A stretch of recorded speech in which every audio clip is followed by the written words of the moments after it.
Obviously, any tariffs are concerning, and we're working hard with the industries and sectors likely to be impacted.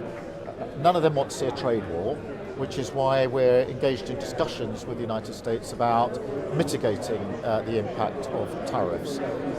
Now, that's what we're working hard on. But in answer to your question, yes, in the end, our national interest has to come first, which means all options are on the table. Keir Starmer, the Prime Minister of the United Kingdom, found himself in an extraordinarily embarrassing position when a diplomatic effort to avoid impending economic turmoil was abruptly shut down by none other than former President Donald Trump. In a move that would later reverberate across political circles, Starmer's attempts to avoid the severe consequences of Trump's newly imposed tariffs on British exports failed spectacularly, leaving Starmer and his government reeling from the diplomatic slap. The timing of this incident couldn't have been worse for the British Prime Minister. At a moment when his Labour government was already under fire for its increasingly controversial stance on free speech, this diplomatic snub compounded his woes, adding significant pressure to an already delicate situation. Starmer, aware of the looming economic threat posed by the new tariffs, had quietly reached out to Trump, hoping to negotiate a delay in the implementation of the economic sanctions set to hit the UK. Reports suggest that the British Prime Minister's communication with Trump was less a strategic negotiation and more a desperate plea for mercy. Starmer had hoped that by fostering a rapport with Trump, he could secure a last-minute reprieve for the UK from the devastating effects of the tariffs. But Trump's response was anything but helpful. What was expected to be a serious diplomatic conversation turned into a polite yet firm dismissal. "I'll look into it," Trump allegedly responded, offering no further assurances or commitments. What was supposed to be a calculated diplomatic maneuver turned into a humiliating dead end for Starmer. This response from Trump was not just a slap in the face, it was a public rebuke of Starmer's diplomatic efforts. There was no request for an exemption from the tariffs, no concrete proposal to discuss. Instead, Starmer was left to face the reality that his government's outreach had failed to produce anything of substance. This incident underscored the delicate and often volatile nature of international diplomacy, where a single misstep could trigger a cascade of consequences. For Starmer, who had already been struggling to maintain control over his government's controversial policies, particularly in relation to freedom of speech, this diplomatic setback was an unmitigated disaster. To make matters worse, this diplomatic failure occurred just as his government was being increasingly scrutinized for its policies that many critics argue suppress basic freedoms. As Starmer's outreach to Trump fizzled out, so did any hope of alleviating the economic damage from the looming tariffs. This was not merely a failed negotiation, it was a significant moment of weakness that left Starmer's political opponents pouncing on the opportunity to amplify the narrative of his government's ineffectiveness. In a single, unceremonious exchange, Starmer had gone from attempting to salvage Britain's economic future to becoming the object of international ridicule. The looming threat of tariffs was more than just an economic concern for the United Kingdom. It was a ticking time bomb that could devastate key industries, and yet Prime Minister Keir Starmer's government seemed utterly unprepared for the blow. Trump's Liberation Day tariff plan, set to kick in on April 2nd, was a sweeping economic measure that would impose new taxes on foreign exports, including those from the UK. With Starmer's government scrambling to navigate the fallout, the potential for widespread damage to the British economy grew by the day. In the midst of this, Starmer had hoped for some diplomatic leniency from the former US president, hoping to negotiate a trade deal that would allow the UK to sidestep the worst of the tariffs. But his outreach to Trump, as it turned out, was nothing short of a diplomatic disaster. The key to Starmer's hope lay in securing a narrowly focused tech deal with the US, one that would provide an exemption for the UK's vital tech sector. With the clock ticking and the threat of tariffs on the horizon, the Labour government had hoped that Trump, ever the negotiator, would be open to a discussion that could prevent this economic catastrophe. However, the reality was far more bleak. Rather than the strategic, high-level diplomacy Starmer envisioned, his communication with Trump amounted to little more than a last-ditch plea for mercy. Reports indicated that Starmer invited Trump to London in June, offering him a platform for a potential in-person signing of a mini-deal, hoping to gain Trump's favor. But Trump didn't bite. The former president, instead of engaging in meaningful negotiations, simply responded with an uncommitted, "I'll look into it," leaving the British Prime Minister to face the growing pressure back home. What had been a calculated effort to secure an economic lifeline turned into a humiliating failure. The lack of any formal request for an exemption, despite reports suggesting that Starmer essentially begged for more time, was a glaring misstep in international diplomacy. Starmer's reliance on an informal and desperate outreach to Trump only underscored the government's weakness in handling such a critical situation. The result was clear: Starmer's government was left to face the inevitable economic fallout without any concrete plan to mitigate the damage. The promised benefits of a quick tech deal evaporated into thin air, leaving the UK exposed to the full force of Trump's tariffs. In the aftermath of this diplomatic failure, Starmer and his team were left to pick up the pieces. The government's scramble to find alternatives was hardly reassuring. No clear path forward emerged, and the prospect of a retaliatory tariff war loomed large. It was a painful reminder that, in the complex world of international trade, a single diplomatic misstep could cost a nation dearly. As if the diplomatic failure with Trump wasn't enough, Keir Starmer's government found itself facing an entirely different kind of international backlash: a fierce condemnation over its increasingly controversial stance on free speech. The case of Livia Tichy-Bolt, a 64-year-old retired scientist, became the focal point of this criticism, drawing the attention of the US government and human rights advocates across the globe. Bolt had been charged with violating a public spaces protection order for peacefully holding a sign outside an abortion clinic that read, "Here to talk if you want." A simple message inviting conversation. No shouting, no confrontation, just an invitation to dialogue.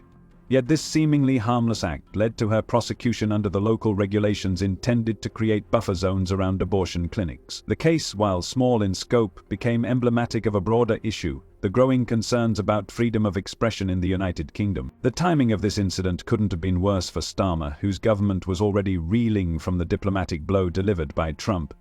As the Prime Minister grappled with the fallout from the failed trade negotiations, the last thing he needed was a human rights crisis that would put him squarely in the spotlight. The US State Department, in an unusual and sharp rebuke, issued a public statement expressing its concerns about the erosion of free speech in the UK. In a rare move, the US government underscored that the UK's treatment of Bolt was a symbol of the broader issues surrounding the suppression of fundamental freedoms, especially freedom of expression. The statement was not just a condemnation of the Bolt case. It was a stark warning that the UK was at risk of alienating its closest allies if it continued down this path. This international outcry was compounded by the British government's lackluster response. Rather than defending free speech as a core value, Starmer's Labour Party found itself scrambling to defend its actions. Business Secretary Jonathan Reynolds tried to mitigate the damage by claiming that the UK's approach was calm-headed, and that a reversal of the tariffs might still be possible. However, this response did little to reassure the public or international observers. Instead of standing firm on principles of free expression, the government seemed to be retreating, trying to avoid confrontation rather than upholding the values it once championed. This situation exposed a deep contradiction. While Starmer's government was attempting to secure economic deals abroad, it was simultaneously undermining the very freedoms that the UK had long been admired for. As the backlash grew louder, the optics of Starmer's government weakened. The case of Livia Tichy-Bolt was no longer just about one individual's legal troubles. It had become a symbol of the UK's potential slide into censorship. With the US government now publicly scrutinizing the UK's human rights record, Starmer's leadership was under a microscope, with critics arguing that economic survival could not come at the cost of basic freedoms. The situation was rapidly becoming a diplomatic nightmare, one that not only threatened the UK's relationship with its allies, but also exposed the internal cracks in the Labour government's ability to protect its citizens' fundamental rights. In the midst of international condemnation over free speech and the economic blow from Trump's trade policies, Keir Starmer's Labour government found itself in an even more precarious position. Its response to the growing criticism was weak and unconvincing. Instead of standing firm in defense of the core principle of free expression, Labour doubled down on its controversial stance, further alienating both domestic and international critics. Business Secretary Jonathan Reynolds attempted to quell the rising tensions, assuring the public that the UK was taking a calm-headed approach to the matter, but his words fell flat, offering little reassurance to those who were becoming increasingly concerned about the erosion of fundamental freedoms in the country. His attempts to downplay the situation and avoid a direct confrontation with critics only served to highlight the government's inability to address the issue with any degree of seriousness or conviction. What was particularly troubling for Starmer and his government was their inability to put forward a clear plan or timeline for addressing the concerns raised by the US State Department and other international observers. While Reynolds spoke of the potential for a reversal of tariffs in the future, he was unable to offer any concrete actions or assurances. This lack of a defined strategy left the public and the international community uncertain about the government's intentions and capacity to act. The suggestion that a solution might come in weeks or months was hardly a reassuring response to an urgent issue. Instead of taking decisive action to protect free speech, the Labour government seemed content to wait passively for an opportunity to reverse course, a strategy that seemed more like wishful thinking than sound policy. The contrast between the government's hesitancy on free speech and its aggressive pursuit of trade deals was striking. On one hand, Starmer's team was bending over backward to secure economic concessions from the United States, even pleading with Trump for more time. On the other, when it came to defending the basic rights of British citizens, the Labour government appeared indifferent, leaving critical issues like free expression to fester without real intervention. This glaring inconsistency only fueled the perception that Starmer's priorities were misaligned. The government's focus seemed to be more on avoiding the economic consequences of Trump's tariffs than on upholding the values of democracy and freedom that the UK had long stood for. Ultimately, Starmer's failure to adequately address the issue of free speech left his government vulnerable to growing criticism, both at home and abroad. While his team struggled to come up with a meaningful response to the international backlash, the Labour government's position weakened further. Instead of defending freedom of expression as a fundamental right, the government was trapped in a defensive posture, forced to weather criticism without a clear direction. The damage to Starmer's credibility was done, and the question now was whether his government could recover from this dual blow, economic and moral, or whether it would continue to stumble under the weight of its own contradictions. As the UK found itself caught between a diplomatic crisis and a human rights controversy, the economic consequences loomed ever larger, exacerbated by the impending tariffs. The growing tension between Starmer's Labour government and its international allies was underscored by the stark realization that the UK was facing potential isolation, both economically and ideologically. With Donald Trump's Liberation Day tariffs set to come into effect on April 2nd, the situation had escalated beyond a mere diplomatic misstep. It was now a full-blown crisis that threatened to unravel the economic fabric of the country. The government's attempts to negotiate its way out of this predicament seemed futile, as Trump's firm dismissal of Starmer's plea only highlighted the political and diplomatic vulnerability of the UK. For Starmer's government, the failure to secure an exemption or delay on the tariffs marked a critical turning point. The British Prime Minister, already struggling to keep his footing domestically, found himself caught in a delicate balancing act.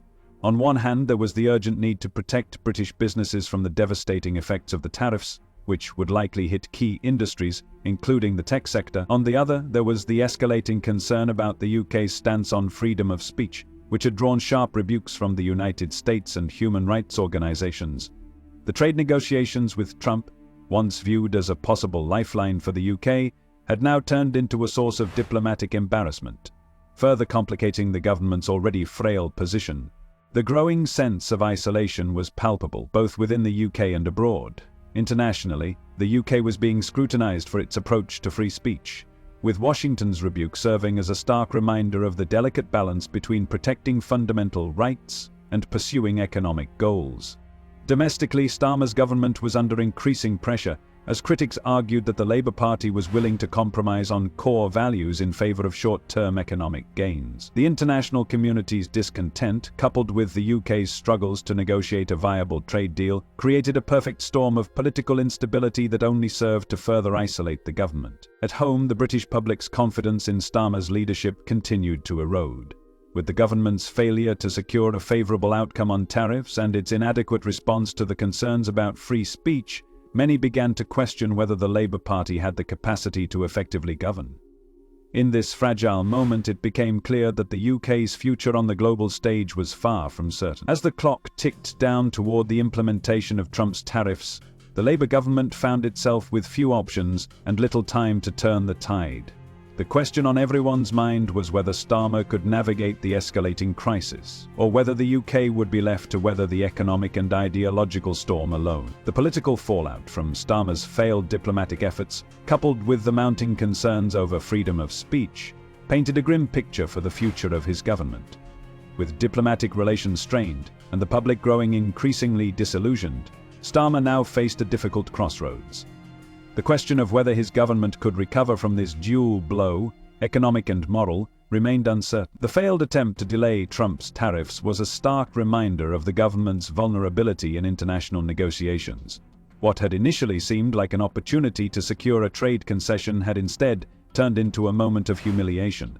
With the looming implementation of the tariffs, the UK faced the very real prospect of economic isolation, while Starmer's handling of the free speech issue exposed deep cracks in the government's domestic policies. The Labour Party's unwillingness to take a firm stand on core freedoms further fueled the perception of weakness, both at home and abroad. As the situation continued to unfold, it became increasingly clear that Starmer's leadership was under intense scrutiny. His failure to address the key issues with the decisiveness and clarity expected of a leader left him vulnerable to both internal and external criticism. Whether he could rebuild the trust of the public, navigate the economic challenges, and restore the UK's position on the global stage remained to be seen.